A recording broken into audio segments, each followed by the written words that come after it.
Right breaking news చూస్తున్నాం. హైదరాబాద్ పాత బస్తీలో భారీ అగ్ని ప్రమాదం సంభవించింది. లాల్ దర్వాజా గోమతి ఎలక్ట్రానిక్స్ షోరూమ్ లో ఒక్కసారిగా మంటలు చెలరేగాయి. ఈ ఘటనలో ఒకరు మృతి చెందగా 5గురికి గాయాలైనట్లు తెలుస్తుంది.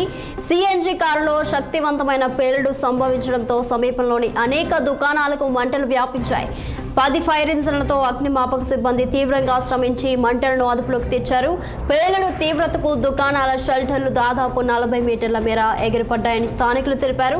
కారు పవర్ కిటికీలు పగిలిపోయాయన్నారు. ఘటనలో కోట్లాదిగా విలువ చేసే ఎలక్ట్రానిక్స్ వస్తువులు బూడిదగా మారినట్లు తెలుస్తోంది.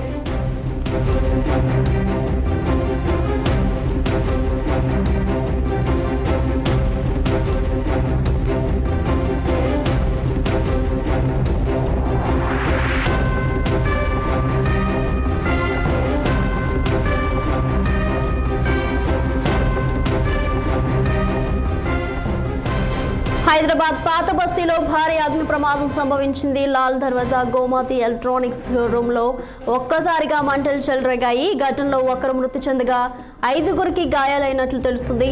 సిఎన్జి కారులో శక్తివంతమైన పేలుడు సంభవించడంతో సమీపంలోని అనేక దుకాణాలకు మంటలు వ్యాపించాయి.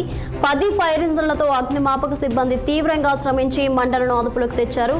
పేలుడు తీవ్రతకు దుకాణాల షెల్టర్లు దాదాపు 40 మీటర్ల మేర ఎగిరిపడ్డాయని స్థానికులు తెలిపారు. కారు పవర్ కిటికీలు పగిలిపోయాయన్నారు. ఘటనలో కోట్లాదిగా విలువ చేసే ఎలక్ట్రానిక్స్ వస్తువులు బూడిదగా మారినట్లు తెలుస్తోంది.